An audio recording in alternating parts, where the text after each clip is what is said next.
Good afternoon. I am Amy Byreth, and I want to welcome you to the CI2022 Rehabilitation Connect Forum. So,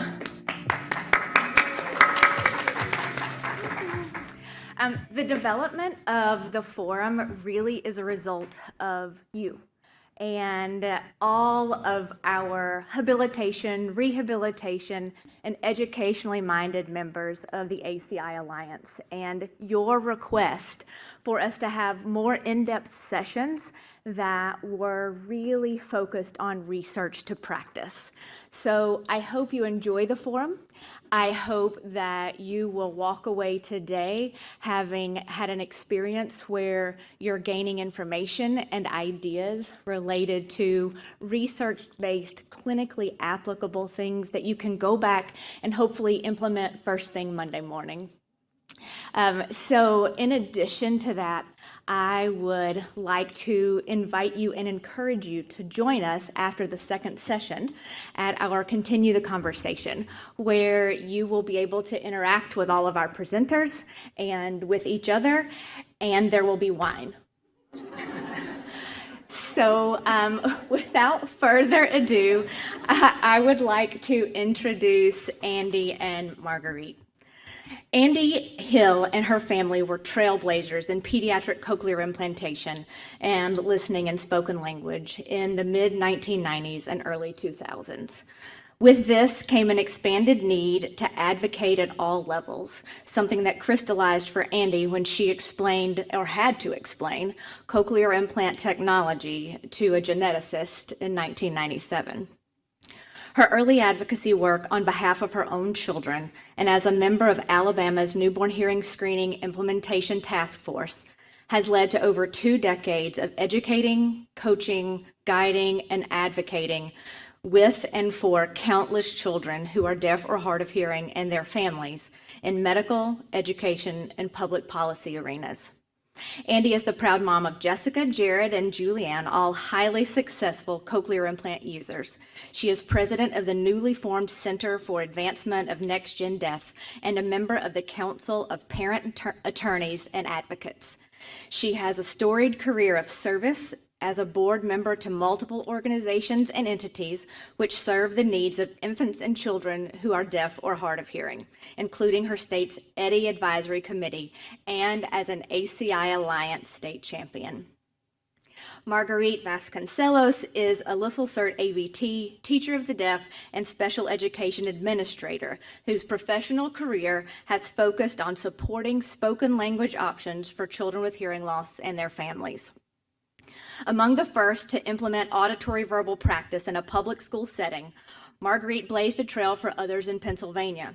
As Director of Related Services for Bucks County Intermediate Unit, Marguerite oversaw services to students with hearing, vision, speech, occupational, and physical therapy needs.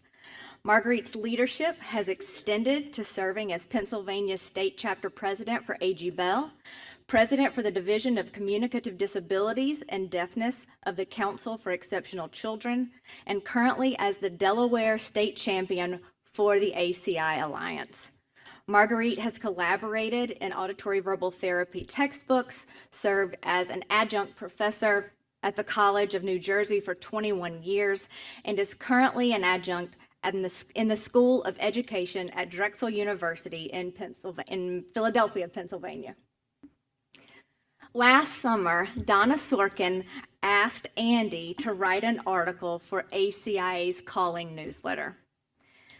Around the same time, Marguerite presented as an ACI Alliance state champion for state champions concerning the basics of IDEA and other statutes which shape services, supports, and accommodations for children who use cochlear implants in public schools. So Donna brought Andi and Marguerite together. Under most circumstances, who would have been sitting on opposite sides of the IEP table. And today, they are here with us to share their collaborative expertise and to give us a better understanding of special education services for infants and children with cochlear implants. What is appropriate? Andi? Marguerite? Marguerite's first. Marguerite is first.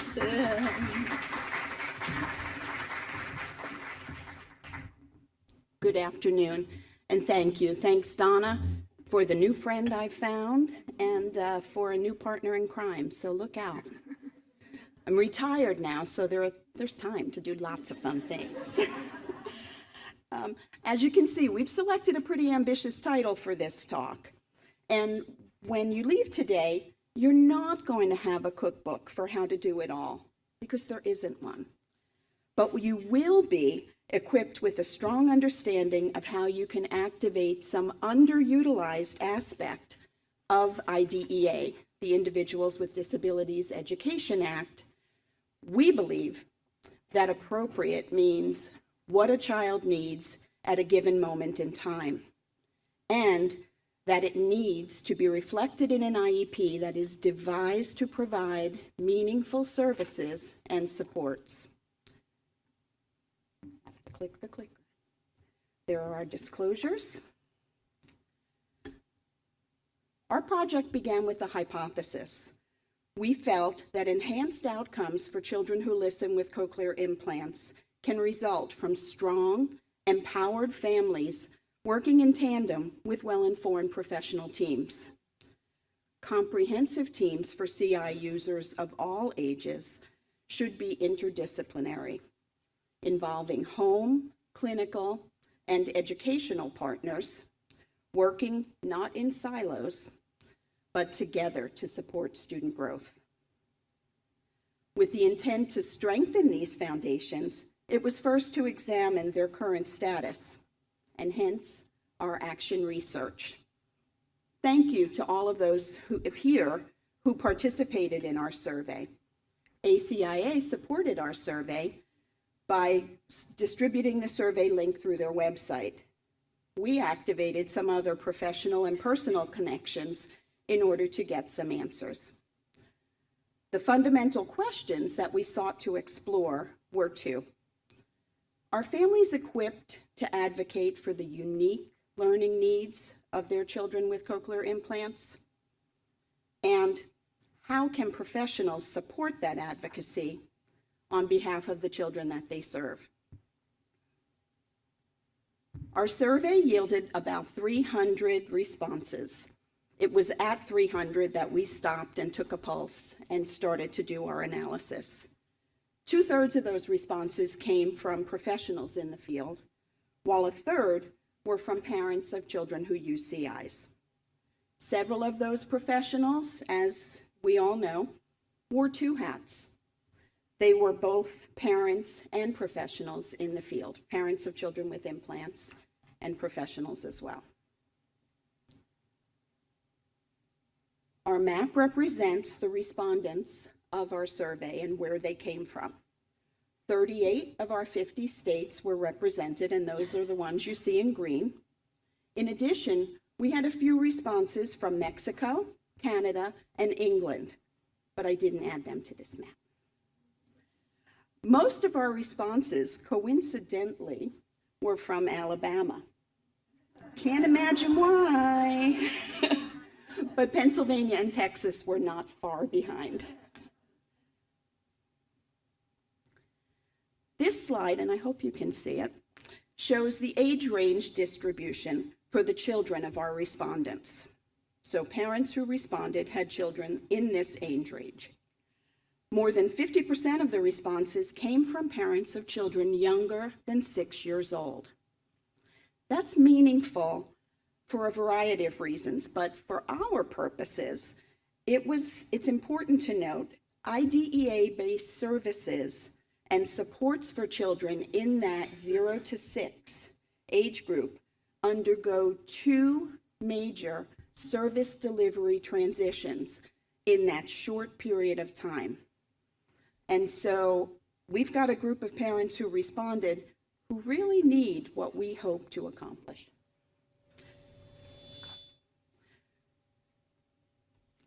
This, of course, is contingent upon age of identification.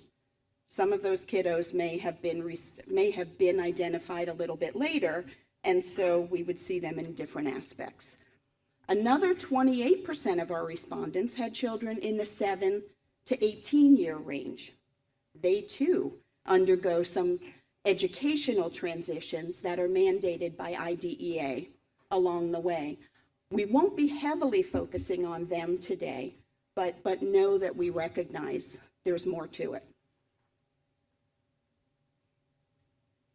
The children with CIs whose parents responded to our survey are represented by age on this chart. The vast majority of the children who have CIs in this group were between 12 and 18, received their CIs between 12 and 18 months. 96% of the respondents indicated that their children were implanted before their 5th birthday. Again, keep that transition piece in the back of your mind. As an aside, kindergarten isn't mandatory in the United States in all states. And so the phrase age of beginners is something that you may hear in educational forums. Age of beginners is the age at which a child begins regular school, typically by 6 years of age.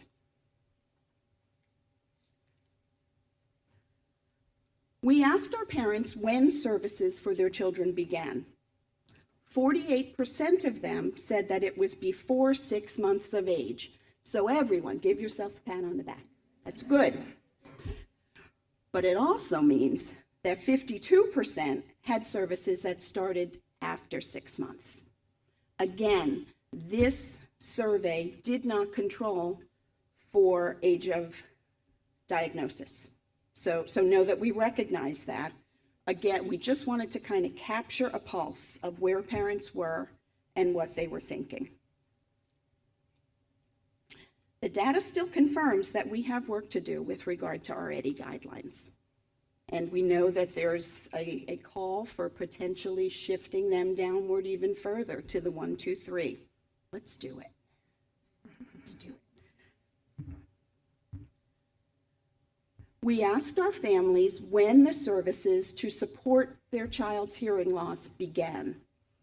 This is a document or a diagram of that breakdown by age. It indicates that 86% of the parents who replied to this survey had services begin before 2 years of age. Again, was that good enough? Maybe not. But again, it would depend upon age of identification. Most of those children, however, will experience that first transition of IDEA services from Part C to Part B of IDEA because of their age of service. Whoops.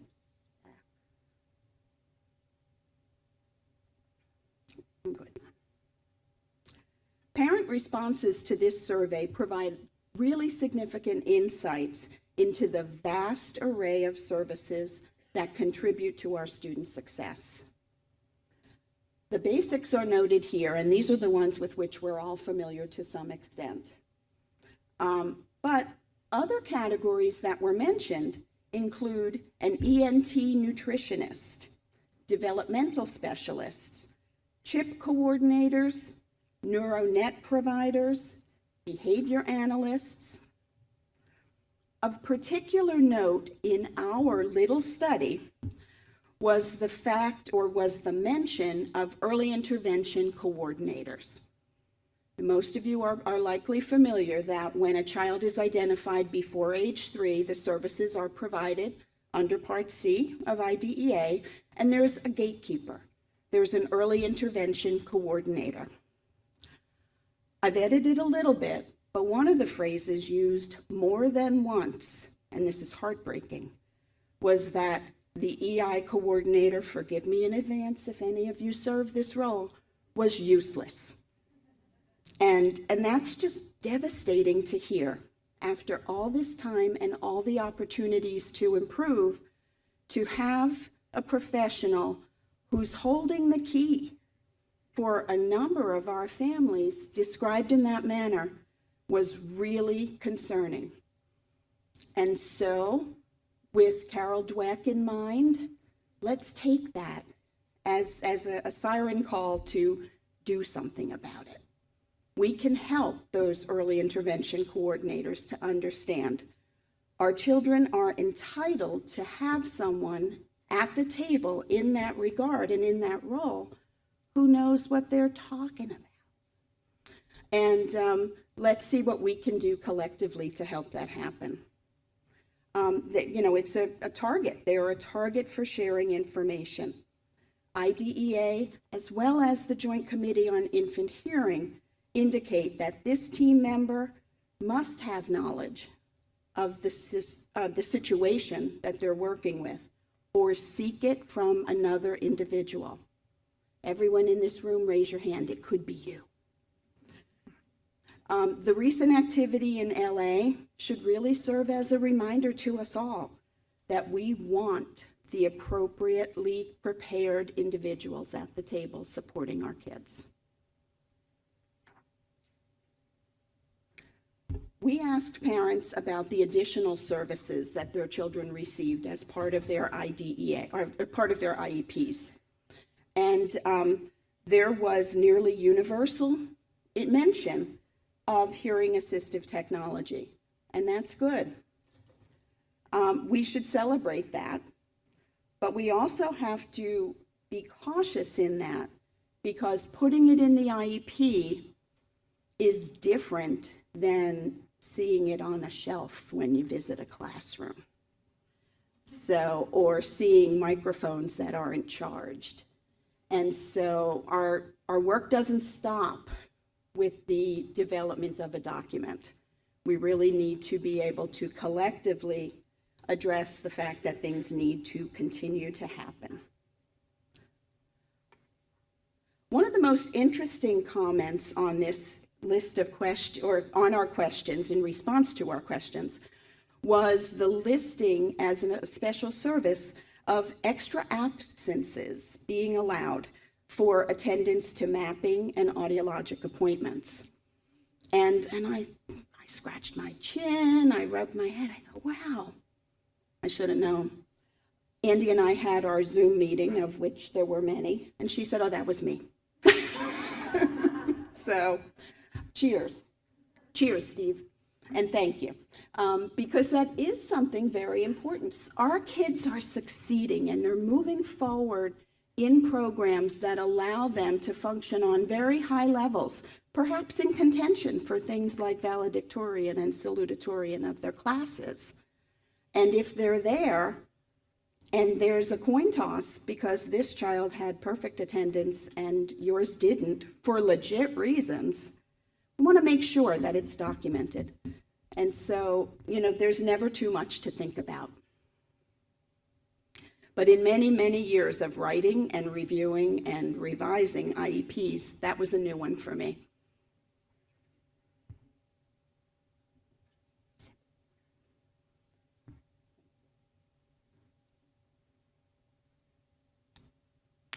We asked our parents about whether they had received guidance and support on the transition process.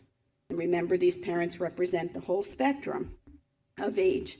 And the good news is that 75% of them said yes, they had. In describing the types of support that they had received, most indicated that it took the form of written documents. 68% said that. Knowing what we know today, reading the posters that several had produced for this session and for other things along the way, there is ubiquitous availability of video technology. We as professionals may want to think, Teresa, I'm looking at you, of other avenues for presenting this information. It's out there, and we have the capacity to expand our support to families. Direct connection to professionals on their teams was another topic that parents cited as a source of information for them. And that's really good to know. Considering the research on stressors that families of children with disabilities experience, including those with hearing loss, 25% unsupported or feeling unsupported is not acceptable. We need to consider also families of children with multiple disabilities and families for whom English is not a first language, and the ways that we can get to them and provide efficient and effective support. This next slide has a lot to show, and it's because we wanted to back up the things that we're saying with the citations in IDEA that will help you as you go forward. It is coded to support access to IDEA citations. So you'll see that the lighter green has white text on it, below which are the IDEA codes. IDEA defines the requirements for smooth and effective transition, a seamless passing of the baton from one section to the other. Prior to their third birthday, infants and toddlers are served in early intervention programs under Part C, as I've mentioned previously. The transition planning meeting that occurs at least 3 months before and up to 6 months before the third birthday marks the commencement of that transition process. A transition plan is built for the child at that time, typically at this meeting. It's here that the child's fan club, as I've heard someone refer to it previously, is expanded to include the folks on the school age or the preschool side of the table, so that child-centered Part C service moves more to a school-centric setting. It's no longer family-based, it's in the schools. And for families, that's a pretty big jump. It's a big bridge to cross. Families are often very attached to the team of providers that they first work with. And hopefully, it's going to be hard for them to say goodbye to them. Our job as professionals is to guide and coach at this point, and really even sooner, to get parents to understand that it's okay, it's not the end of the world, or if you can be as lucky as I was in Bucks County, get the service for the 0 to 3 so that only the purse changes. That worked for a while.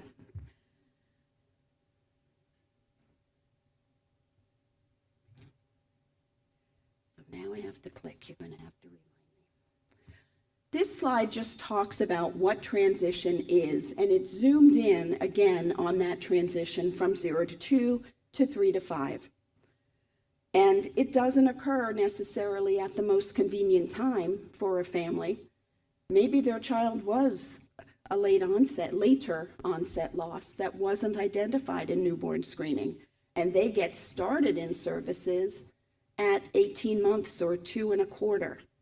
And then ding dong, turning 3, time to move on. It can be very traumatic for families. But it does happen at that fixed interval, ready or not. The yellow block on this slide was added because there are some yeah buts or some exceptions to this rule. And particularly post-pandemic, there have been some exceptions made to the rule. And we want to make sure that you're aware that it's really important to check the rules in your state. They are changing, but they are now reverting in some cases back to that hard stop at 3. So this is probably the best of the moments for me to hop onto my soapbox, although I'll fall off, so I'm not going to do that.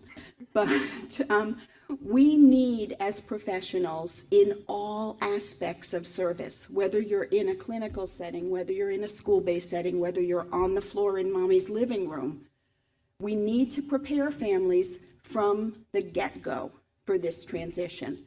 They need to be prepped with understanding of the rules, they need to be prepped with understanding of the implications, and they need to be supported to understand that it's okay.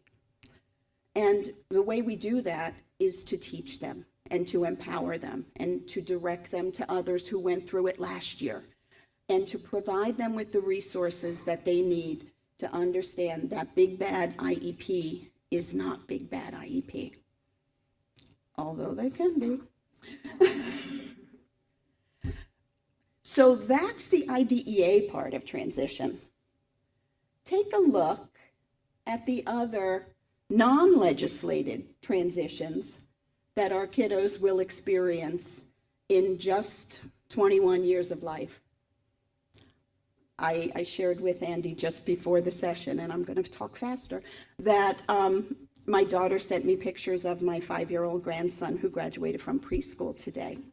And I said, thank you. In 15 minutes, I'm going to stand up and talk about preparing families for transition. So I had to wipe all the mascara off. But Jonah did all the parts to all the songs, and he's ready to rumble. So, but in actuality, there are even more transitions than these. A child with typical hearing floats seamlessly from grade to grade, sport to sport, extracurricular activity to extracurricular activity. Not always so for our kids. They come with equipment. They come with a need for understanding on how to ensure access. And so the legislated transitions are one thing. Movement at any other time is something else. As each milestone is to be met, we need to think about who needs to be part of that conversation.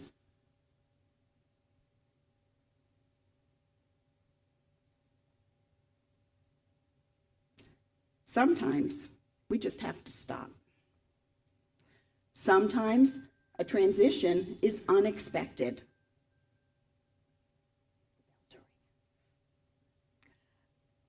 Sometimes there's an event, or an emergent concern. Perhaps it's a device failure. Perhaps it's the acquisition of a new device, a second device. There's a process that needs to take place. And this is just to demonstrate everything that needs to take place along the way, and the fact that that IEP team likely needs to reactivate, okay? The law says at least once a year. Now, I was a public school administrator. The law does not say it can't be monthly. If it needs to be, make it happen. I feel very liberated, retired from public school. It's like, yeah. But believe me, these are not things I didn't say. I got spanked for them, but I said them anyway. Change, positive or negative, has the opportunity to reactivate that entire grief process all over again. And we wanted to make sure that you were comfortable and aware of that, and added this slide for your benefit.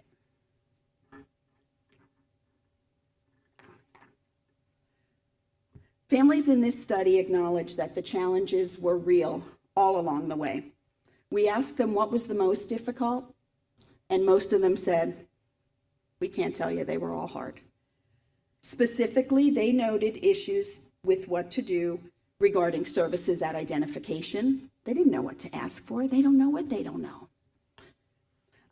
They needed help with what to ask for when building an IEP, and they asked for help with how to handle transitions. As professionals, it's the social and the intellectual capital that we provide to families and that we help them to acquire themselves. We can't be it for every parent in every moment, but we can help them by teaching them to fish. We need to enhance and support facilitation of self-efficacy. We asked parents whether they had received specific CI advocacy training, and 44% of them responded affirmatively that they had. They described that training as knowledge of devices, therapy techniques, checklists, and affirmation from their providers. Just a few of them mentioned the things that I've mentioned a little bit earlier in terms of IDEA understanding, Things like hands and voices and educational understanding. What is this IEP thing and how does it work? Few of them had had that experience. So again, it's a reminder to us to provide those balanced opportunities. We also, the professionals who were the majority of the respondents to this survey, represented places like public and private schools, private and public preschool programs, Head Start programs, specialized private schools for students with hearing loss, as well as hospitals and clinics and university centers and virtual platforms. There were a couple who responded that. These professionals have a high level of expertise with CIs, most of them having worked with 30 to 50 to 75 kids with CIs over the years.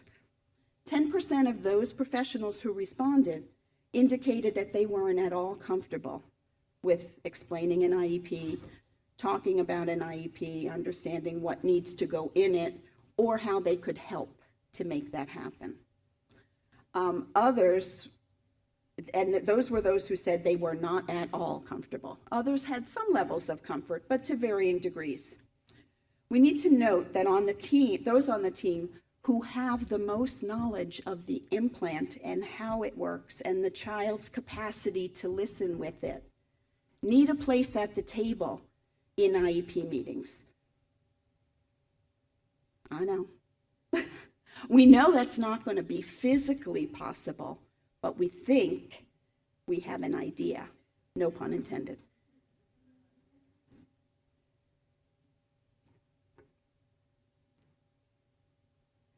I'm going backward.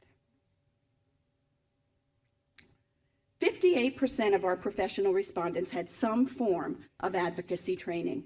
Most of them indicated that that came as part of their graduate programs, as part of participating in local educational agencies, continuing ed programs, and conferences like this one. Only 28% of the professionals indicated that they were aware of the 6 special factors required to be addressed in a child's IEP. I'm not going to talk about them. Andi's got that. 52% were not aware of that as a mandated aspect of the IEP, and 20% were not sure at all. That means that 72% of the professionals who replied to our survey did not exude confidence with this essential component of planning for student success. 73% of our respondents were not able to respond affirmatively about whether their state mandated the communication plan as part of the IEP process. We see this as a call to action. We need to highlight the communication plan. We need to move it from page 67 of someone's IEP to front and center at the conversation.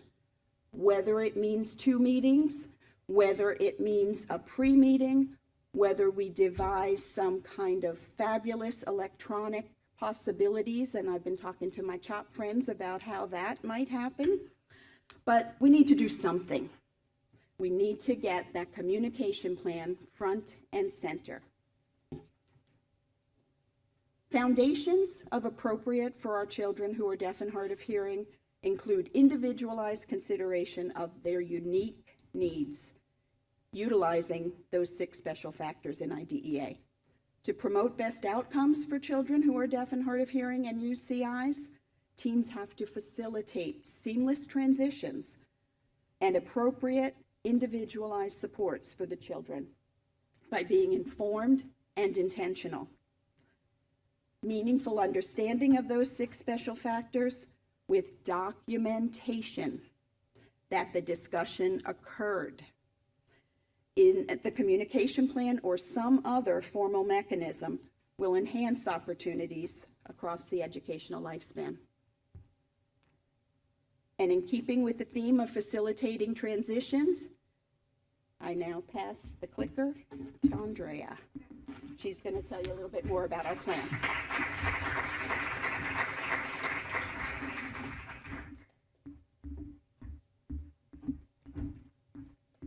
thank you all so much. And thank you again to the ACIA Alliance and to Donna for this opportunity. Thank you all for your attention. So quickly, why are transitions, bridges over troubled waters? The waters are troubled because for families, this most often represents an unwelcome disruption. Even if an infant had been identified through newborn hearing screening, they're generally well on their way by the time this transition occurs. The families have finally reached the place of confidence that they can indeed be their child's first and best teacher. And then, whoa, lo and behold, it's time to make a transition. I can remember not wanting to take time away from what I called AVT at home with our 3 kids to learn about special education law and to learn how to advocate. But I realized that if I didn't do it, nobody was going to do it for me. So now here I am, a significant number of years later. There's nothing about the Part C to Part B transition for families that is simple or straightforward. It's an emotionally laden process for families, very emotionally laden. It's a legal process that results are legally binding documents, and it's a place where unless you've done something intentional to become educated, you're not just going to know this walking off the street. And in addition to that, most children who are deaf and hard of hearing who are transitioning to a school system in which they're a solitaire. They're the only one or one of a very few number who are deaf and hard of hearing, and then definitely kids with implants are even a greater percentage of those, less likely. So just focusing back that the special factors that IDEA offers to children who are deaf and hard of hearing as special protections are key in this educational transition process. This is information that probably most of this audience is extremely well aware of, but hearing loss, of course, is the most common birth anomaly. Those are stats estimates from 2020. But by the time the children reach school age, and by school age here I'm saying around age 6, they represent 1% of the school age population. So they are low incidence. We all know they're very high risk, and they're a very diverse group. I think the diversity inside the population of kids who are deaf and hard of hearing in 2022 is much greater than it was even when my kids were transitioning a number of years ago. That diversity requires a high degree of specialization across the professionals who serve them in order to promote positive outcomes. And it's specializations that's very nuanced based on the child's communication mode. Inside of that, the cochlear implant population is a silo inside of a silo. All right, just a quick review. Many of you are probably very familiar with IDEA, but for those of you that aren't, it includes some intrinsic factors in the legalese. And there we go, now it's working. It's at no cost to the parents. Services and supports are provided at no cost to the parents. They have to be appropriate. They have to be individualized in order to meet the child's unique needs. The long-term goal is to promote progress so that the student's prepared for further education, employment, and independent living. And IDEA also offers protection of other rights the student has as a person with a disability and of their family. And so what are some of those other rights? Just very quickly, Every Student Succeeds Act, that kids with disabilities have rights under ESSA. They have rights with the Americans with Disabilities Act that apply regardless of whether they qualify for special education services or not. And then, of course, under the Rehabilitation Act of 1973, most notably Section 504. Okay, how do we define appropriate? This is also probably review for many of you, but in case not, the standard of appropriate was established largely through case law precedents, what with the Board of Education versus Rowley. This was the standard for about 35 years, and it really established a minimum floor or a basic floor of opportunity for students with disabilities. In 2017, there was an important case that was settled it's out of Georgia, and it's the Andrew case. Some of you are probably familiar with this as well, but it provided some additional clarification of what appropriate means for students who have disabilities. And it says that the IEP of students with disabilities has to be appropriately ambitious, that it eliminated a minimalist view by looking at challenging objectives. It says that kids with disabilities should have opportunities to achieve challenging objectives. And it also indicated that FAPE, which is free and appropriate public education, can only be achieved when those unique needs of a child with disabilities is considered from multiple aspects. It also required a menu of choices or a continuum of educational placements. That language had been in IDEA for a number of years, the continuum of placements language, but Andrew brought that to a greater degree of attention, and it highlighted it. Okay, so what is appropriate for children who are deaf and hard of hearing? There's some additional information that we can draw on from case law precedents again. The first one is Filene versus Huntsville City, Alabama.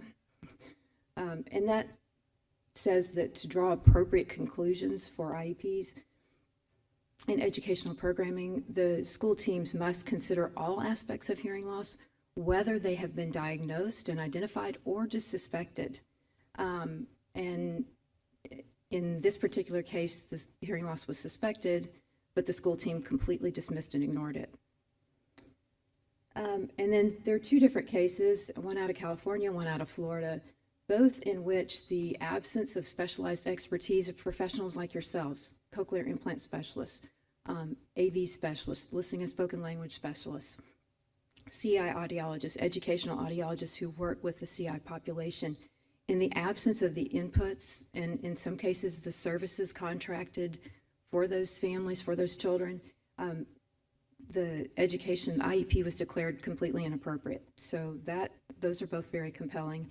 And then finally, something that I see a lot, maybe it's because of the state that I'm from, children with hearing loss are often placed in developmentally delayed classrooms just because sometimes that's the only option the school has. And that has been deemed completely inappropriate and a denial of FAPE as well. Okay, so quickly, foundations for appropriate and individualized. Again, harkening back to what Marguerite shared earlier, the green boxes provide code citations. You'll see a little yellow IDEA guy who's got a light bulb on. At the back of our presentation, I'd encourage you to download the slides because we've got additional citations for you just as reference materials. But these are the aspects that must be considered, not optional, must be considered. Strengths of the child, concerns for the parents, results of initial or recent evaluations, and then unique needs in 3 domains. We're going to go through 2 to 4 in greater detail just to give you some more information about how to develop appropriate and individualized. Okay, so, and Marguerite and I have talked a lot about this, the aspect of the parents in the school. The bottom line of all these different citations you see in the green box in the middle between the parents and the school is that the Part C to Part B transition, IEP process, only the parents and the lead educational agency exert influence on who participates and what inputs are developed. So the requirement for us to really empower parents couldn't be more important. They have the opportunity to co-lead their IEP team, but they're not going to be able to do that successfully or effectively without support and without training. Quickly, the word parent appears 2,834 times in just IDEA Part B in the comments. They are equal and mandatory members of their IEP team. As noted earlier, they're the only other entity involved in the IEP process who has the power to invite additional members to the IEP team or to invite additional inputs. And parental concern should be a very important aspect that drive IEP conversations and development. And we're going to get to it shortly, but in addition to the communication plan or documentation of 6 special factors, something I do with a lot of the families that I advocate with is have them develop their own parent input report. And part of their parent input report process includes collecting inputs from their therapists, from their listening and spoken language specialists, from their clinical audiologist, so that those inputs are included in these conversations that help develop the IEP. A big part of parents having to be or needing to be trained and supported is that they have to learn the language of IDEA. They have to learn to speak IDEAEs in order to be effective at the table, at the IEP table, at the meeting. Okay, these were comments. We did have a few parents who were willing to speak with us, and one of the parents that spoke with us happened to be an attorney.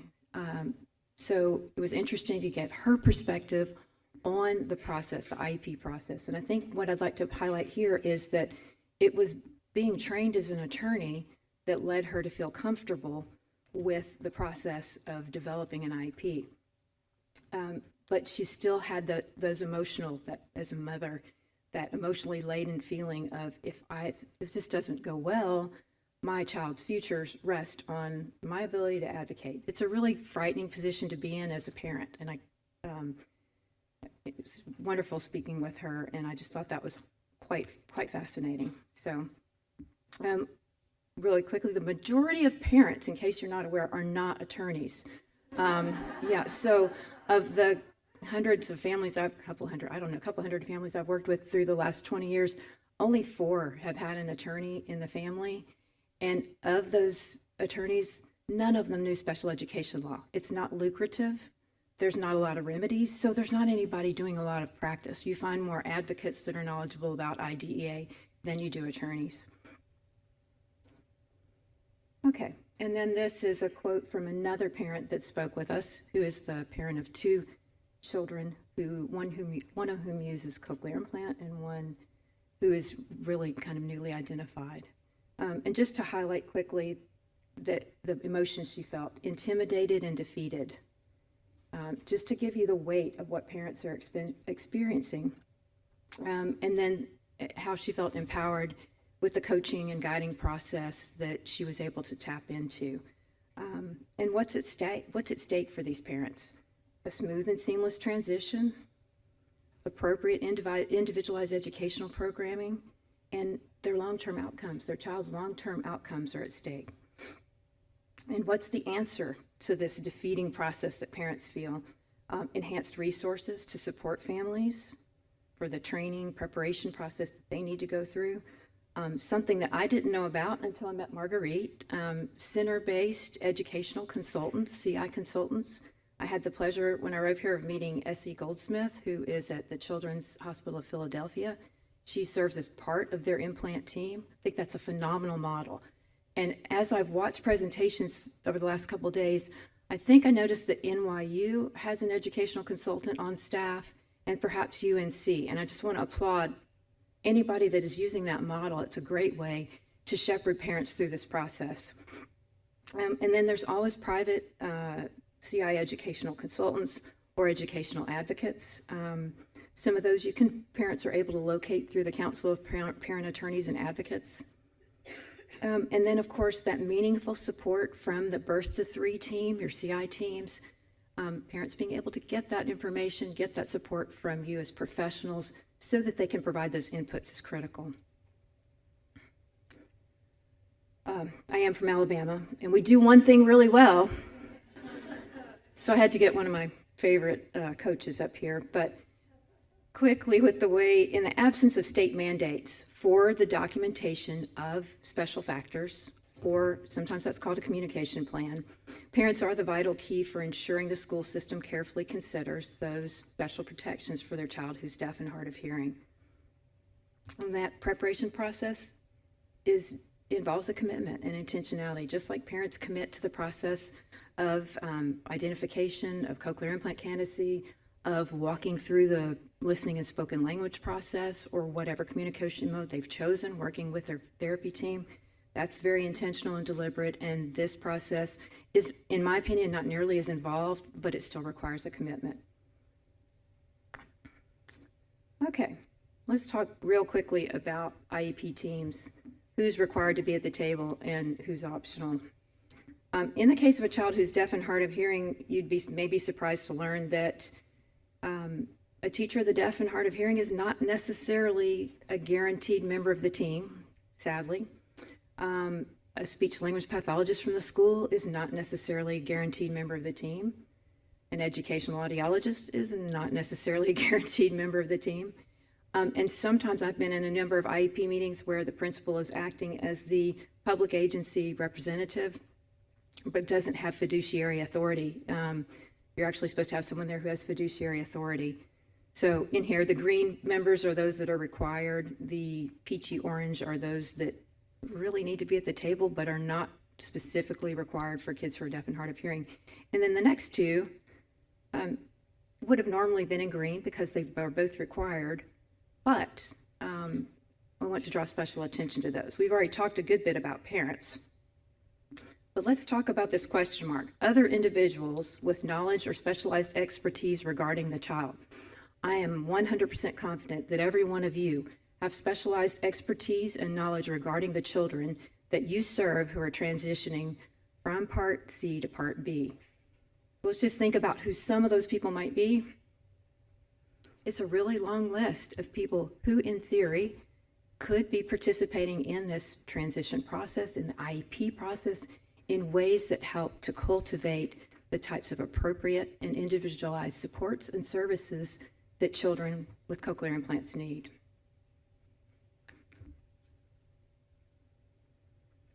And what kind of inputs should those professionals provide? They can assess and evaluate, they can analyze and report, they can advise and guide as part of the IEP team process. And then we have CI educational consultants, advocates, or mentors. They can help train and educate families. They can assist and coach them how to develop written inputs. They can guide and support them through the process. And then when necessary, they can attend IEP or transition meetings. Okay, so let's look at what an expanded team might look like. So now we have all those people, the people in orange earlier that were semi-optional, they're all green now. And let's look at who might be at the table or have provided inputs along with the parent. And I would just ask you, if you were the parent, which table would you rather be a part of? And if you're a professional, which team do you believe is most likely to ensure your child's the child you serve, their continued progress and growth?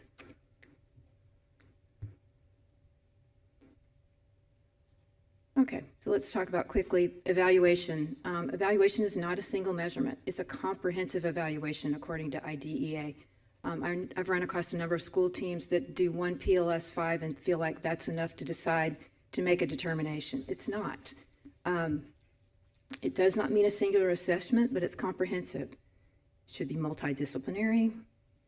And because, again, IDEA requires special factors consideration for kids who are deaf and hard of hearing, that evaluation process is also impacted. Which evaluations are selected, who completes them. I've seen great differences in how an AVT LSLS reports and analyzes the same data compared to a school system SLP. No offense intended here, but they have a different view of what that child should be doing and what that data means. Again, who analyzes and interprets, and then how those results get communicated.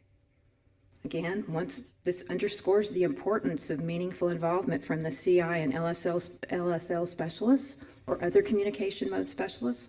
And in fact, the presence of specialized experts in the IEP process is so important that the Department of Education and Office of Civil Rights issued a publication in 2019 that says evaluators who are knowledgeable about these specific factors must be included as part of the multidisciplinary team.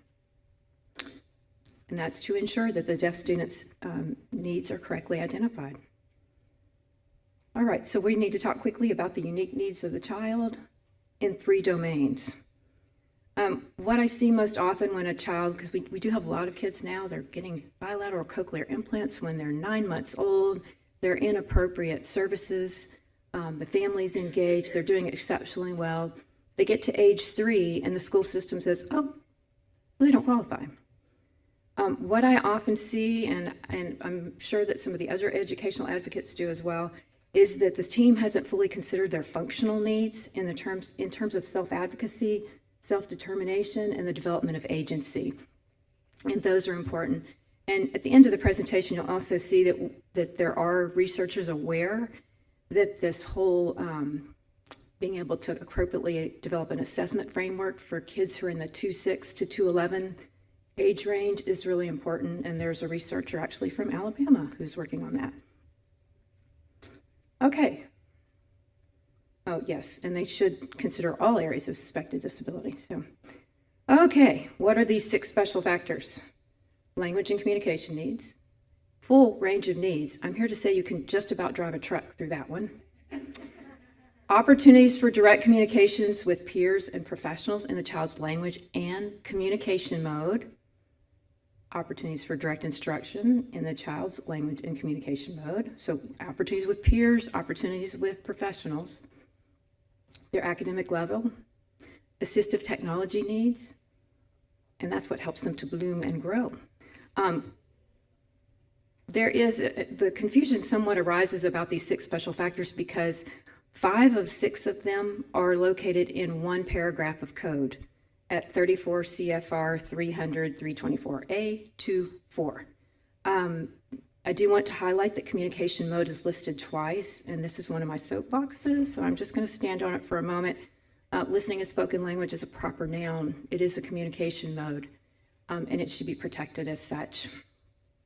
In fact, listening and spoken language as a communication mode is defensible under IDEA. Approach or method is not. So, and then the 6th special factor is assistive technology. That is in a separate line of code, simply because it's available to any child who has communication needs, whether or not they are deaf and hard of hearing. But as noted from the survey results and from what we know about this population, the vast majority definitely benefit from hearing assistive technology. And so we use these 6 special factors to customize the inputs that we provide to the IEP process. How many of you know the name Cheryl DeConde Johnson? A lot of hands, yes. She's remarkable. And her message is very similar to what Marguerite said earlier, that the development of the 6 special factors documentation is what should drive the communication plan should drive the IEP process, and it should be on page 2 or 3, not page 48. And I just want to commend you there. She is the co-editor of the National Association for State Directors of Special Education, NASD's, Optimizing Outcomes for Students Who are Deaf and Hard of Hearing. If you're not familiar with that, it's an outstanding document. It also helps explain the intersection of some of the laws I'd mentioned earlier. And Marguerite's highlighted this, so I'm not going to go into it in great detail because we're running out of time, but the importance of documentation cannot be understated. It's as location is to real estate, documentation is to IEPs. And that is supported, both of these entities list that as best practices, the NASD and then the Educational Audiology Association. Do I have any members of EAA in the audience? Yay, very good. Thank you for being here. But the EAA has also endorsed the use of special factors and has a great paper that they've written that helps support it, that I've actually used in an IEP, so thank y'all. And then I just want to say quickly, I'm not an attorney. I am a non-attorney special education advocate, but both of these cases and probably others, the process of documenting the 6 special factors via communication plan or some other structured means was not undertaken. And so, in my opinion, you can spend the resources dealing with the legal end of this, or you can spend the resources providing what children really need to grow and thrive and develop as we want them to. Okay, so another point of confusion is that IDEA is up to states to implement, and the 6 special factors are not always called a communication plan. So just quickly, here's some of the names that you might see: New Mexico, Georgia, Idaho, Iowa, Louisiana, Colorado, Michigan, and a few others do call them communication plans. They do come in various formats, They go by different names, and each state includes somewhat distinctive means of documenting the required contents. All right, so we have a really large spreadsheet that backs up this map that you will see. We did research on all the publicly available information from each state that the state utilizes for documenting the IDEA special factors. We also attempted to determine the catalyst. Why is it that some states have this outstanding documentation and others that don't have anything really meaningful, my state being one of them? And we hypothesized that perhaps the presence of a deaf child's Bill of Rights or the lead K process, that one of those two may have influenced that. It would require a lot more research to get to the bottom of what actually caused some states to do this process really well and other states to not even engage in the process. Quickly read, it means there's either no documentation of the special factors that are required for children who are deaf and hard of hearing, or it's merely a checkbox on the IEP. Does the child have communication needs? That's what it is in Alabama. It's really not useful. It's not helpful.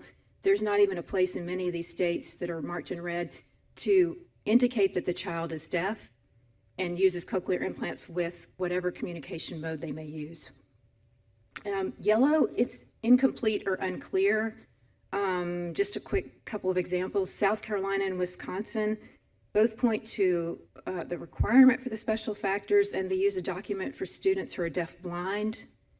And then in South Carolina, they also have a document. They point to the document for Minnesota, but they don't have a document of their own. So it's better than nothing. It's much better than we have in Alabama. So if you're from South Carolina, I don't mean that as an offense, but it's just a little unclear and a little confusing. And then in green, you'll see these are states that are doing a good job of identifying the special factors that are required to be documented or required to be considered for children who are deaf and hard of hearing. The states with a heart, those states are recommended in the NASD document, the Optimizing Outcomes document. And then I did want to applaud Pennsylvania. Pennsylvania is proactive. It's the only state that I found, it's the only state we found in our research that provides a recommendation for documenting these special factors for children who are birth to 2. So in early intervention in the IFSP process. All right. What if your state does not require, recommend, or offer any documentation of special factors? What if your state is like mine? Our recommendation is to use a communication plan form from another state and to work with the parents or guardians to customize it, and then have the parents submit that as part of their input to the IEP process. Teach them how to use that, teach them how to submit that as part of the IEP process, and then at the IEP meeting, ask the IEP team to include the communication plan as an attachment and highlight that that attachment exists. Be sure that highlighting is on page 1 or 2. Under the student profile, in Alabama, we've been successful using this model of having the communication plan referenced as an attachment, and it's included in a section called Other, include any information pertinent to the development of the IEP that was not included anywhere in the student profile. So that's where we include it. All right, and I'm running out of time. Next steps. Marguerite and I had a meeting with Donna a couple weeks ago about things that we may be doing as next steps, but to include an educational advocacy support section on the ACIA website, a communication plan form that could be accessed if you're in a state that doesn't offer this, or if you're in a state whose form is outdated, because there are some states that their forms are a little bit more outdated. An interactive national map, it will be some work, but to link that crazy spreadsheet that we have with a map so that you would be able to click on your state and find the documentation easily. And then assist with establishing an assessment framework. And I just want to quickly give you this contact information. Cameron Carden is a doctoral candidate at the University of Alabama. She is a listening and spoken language specialist. She's awesome. And she is working on building an assessment framework for toddlers who use cochlear implants who are 2.6 to 2.11 in age. And that that concludes our presentation. We're ready for questions, I think. Oh, Marguerite just reminded me. Okay, if you get motion sick, close your eyes really quickly, but just to scroll through, these are the IDEA references. And we did provide a few communication plan samples from Colorado, North Carolina, and Pennsylvania for those of you that don't have access to that in your state. Okay. What a wonderful session. We've got some time for questions. We have until 2:45. So if you have a question, please come to one of the two microphones that are in the room. And I know that Andi and Marguerite would be happy to answer anything that you're thinking about, although I don't know about you, but they answered quite a few of my questions bubbling around in my brain when they were giving their presentation already. Go ahead. Hi there. I'm from Ohio, and we find that a lot of times school districts want to go for a 504 plan as opposed to an IEP. Do you have any advice for how we can tell our parents to advocate for the IEP?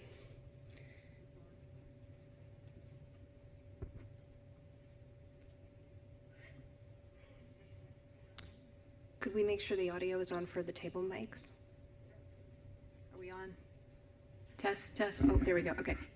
Something that's a great question. That's something that I've found successful is to advocate for the functional needs of the student, especially when it comes to self-advocacy, self-determination, and the agency.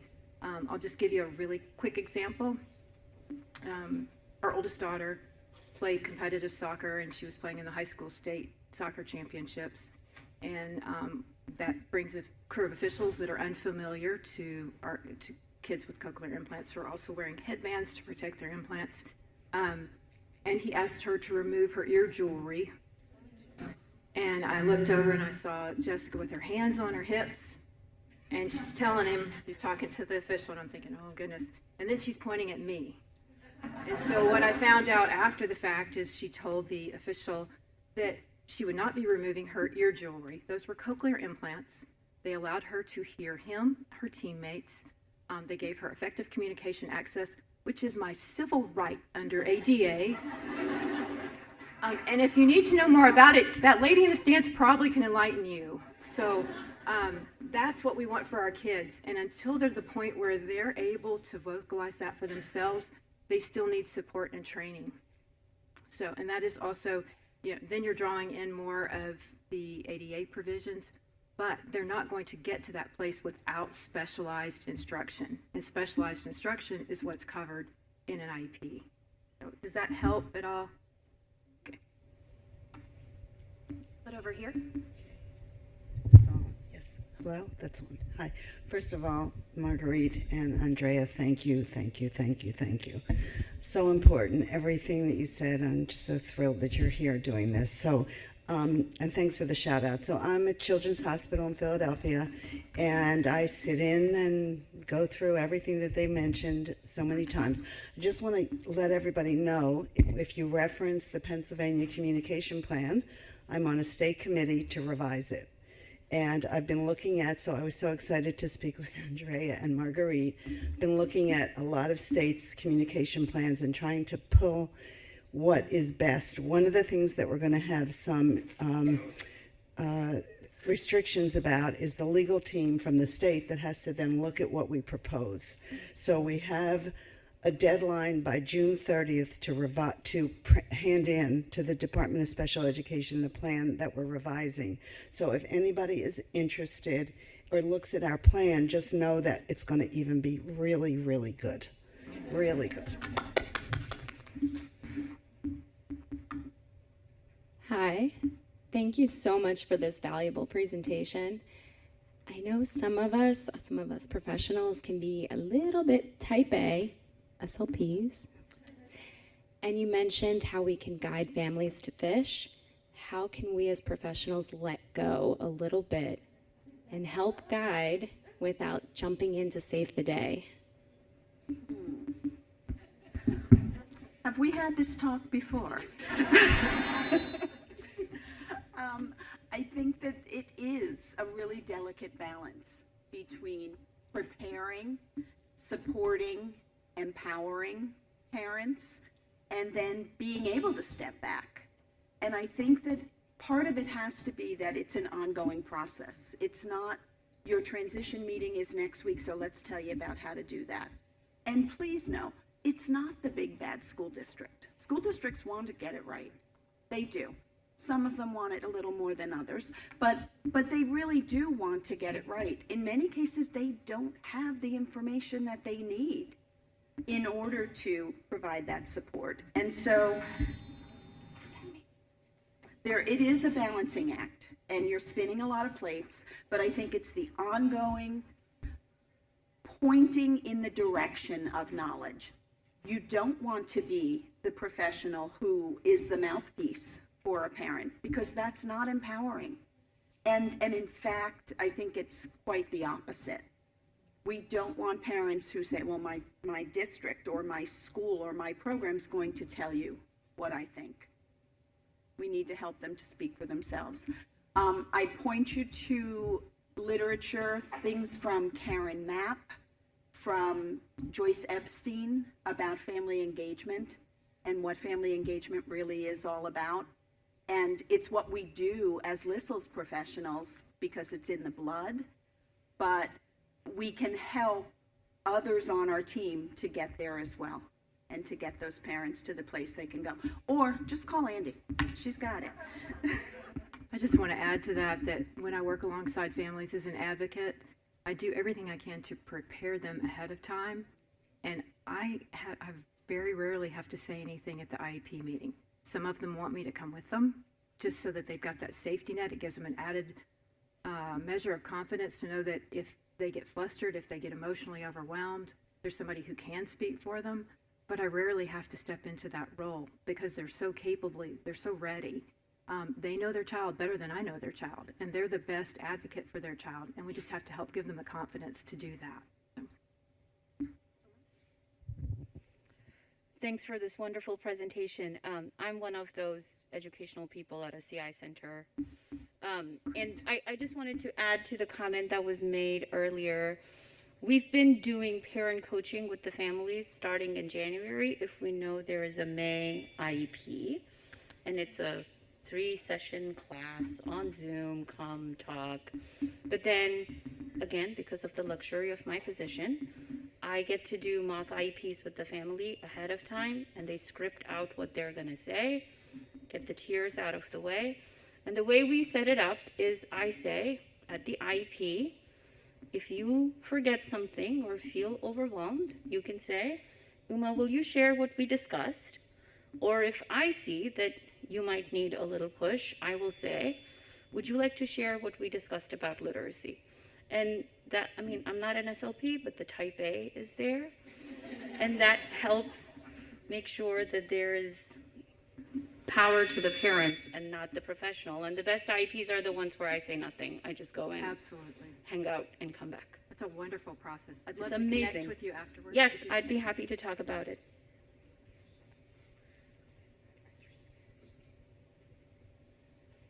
Do we have any other questions from the group? Oh, great.